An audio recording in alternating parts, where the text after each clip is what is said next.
Hello, Mrs. Schleicher's class. This is Tyler, and I will be reading Chapter 30 for you of Among the Hidden. Lee Grant settled into the car that would take him away from the farm where he'd found refuge. After running away from home, he'd gotten lost. He'd certainly never intended to end up here. He surveyed the dusty barnyard in front of him, the ugly ruts of dried mud where tractors and trucks had left their tracks. He started at the ramshackle barn and the peeling paint on the weathered house, sights that should have been entirely foreign to him, but they weren't. Luke gulped, unable to keep thinking in his new identity quite yet. It was too soon, too hard, when his shoulders still felt the warmth of Mother's last hug. He looked down at his hands, clenched together in his lap, and they already seemed like someone else's against the background of his crisp new trousers. No more ragged blue jeans and hand-me-down flannel shirts for him. He had a whole suitcase in the trunk full of the same kind of fancy barren clothes he'd laughed at all those months ago. He didn't care about the clothes, but he wished they'd let him keep his name at least. Yet Jen's father had been proud that he'd gotten to keep the same initials. A rush job like this? It's a wonder you're not stuck with Alphonse Xerxes, he'd bragged in the letter he'd drop off the night before, pretending he was just coming to ask Luke's parents to cut back the willow tree that draped over onto the Talbots' land. The real Lee Grant was a baron. He had died in a skiing accident just the night before. His parents wanted nothing to do with Luke. Too painful, Jen's father had explained, but they had agreed to donate their son's name and identity card the way people had once donated hearts and kidneys. Some secret group that helped third children had arranged it. The group also had agreed to pay for Luke to go to private school as a boarder year-round. Supposedly, he was transferring in during the middle of a term as punishment for running away. He'd read about such places in the old books in the attic. It seemed a strange way to live, without family, but he was just as glad not to have to pretend to love another set of parents. Now Luke looked back at his family porch, where Mother and Dad and Matthew and Mark were standing and already waving. Dad and Matthew looked gruff, and Mark merely looked serious. Strange enough for him, but tears were streaming down Mother's face. She'd cried, too, the night Luke had told his parents everything. He'd started with his first visit to Jen's house, and Mother had immediately scolded. "Oh, Luke, how could you? The danger! I know you're lonely, but honey, promise us, never again." "That's not all," Luke said. He told the rest of the story without looking at her, until he reached the end and his decision to get a fake ID. Then, the sound of her sobbing made it impossible to avoid looking. She was red-eyed, devastated. "Luke, no, you can't," she gasped. "Don't you know how we'd miss you?" "But Mother, I don't want to go," Luke said. "It's just that I have to. I can't spend the rest of my life hiding in the attic. What will happen when you and Dad can't take care of me anymore?" "Matthew or Mark will," she replied. "But I don't want to be a burden on them. I want to do something with my life. Figure out ways to help other third kids. Make..." All the things he'd thought of sounded too childish to explain, in the face of Mother sobbing. So he finished weakly. Make a difference in the world." "I'm not saying you can never do that," she answered. "But that's years away. We'll figure out some way to get a fake ID for you when you're grown up. Somehow." She turned to Luke's father. "Tell him, Harlan." Dad sighed heavily. "The boy's right. He needs to go now, if you can." Luke could tell his father's words came out painfully, but they still stabbed at him.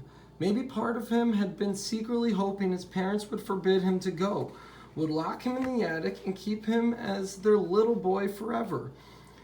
"I've checked around some, quite like, to see if anyone's heard of a third child getting to live a normal life. Around here, they can't," Dad said. "Far as I can tell, he's not going to get another chance. Luke turned back to his mother because it was too hard to look at Dad while he was saying that, but the pain twisting Mother's face was worse. "Then I guess we don't have a choice," she murmured. That had been 2 days ago, and ever since then, she'd called in sick to work and stayed home, spending every second with Luke. They'd played board games and cards, but she'd interrupted every move with, "Do you remember," or "I remember," the coups he'd made as a baby, his first steps, his delight in discovering dirt the spring he was 2.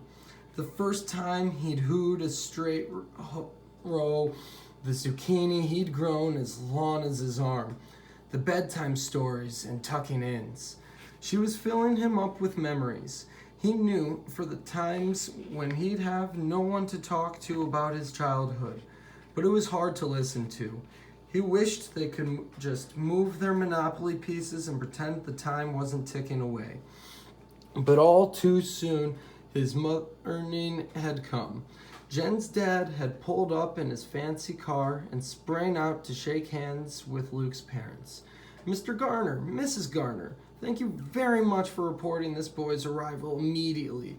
From what I hear, the Grants were worried sick." He turned to Luke.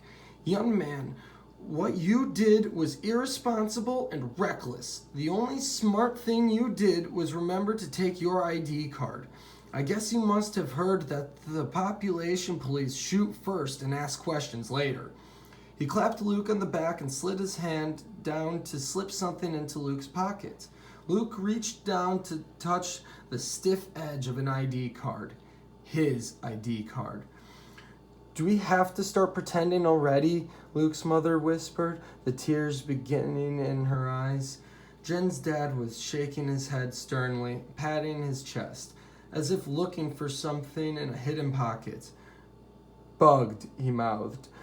When Luke's parents nodded to show they understood, he stopped patting and pulled out an official-looking paper.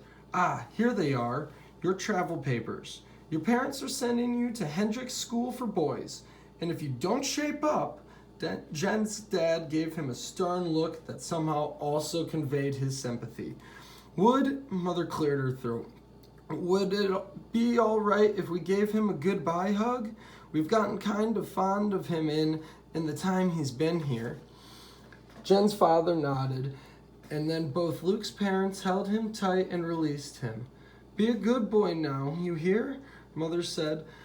Luke could tell she was trying to make it jokey, but the way she might talk to some other mother's runaway son.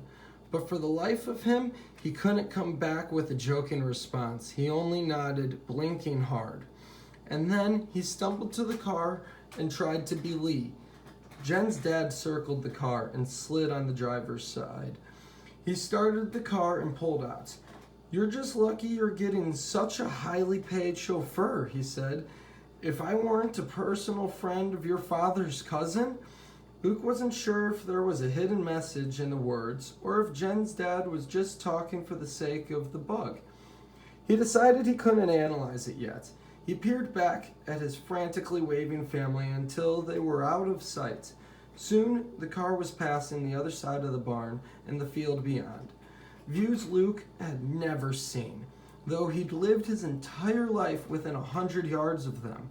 In spite of the fear gnawing in his stomach and the anguish of missing his family already, he felt a thrill of excitement. There was so much to see.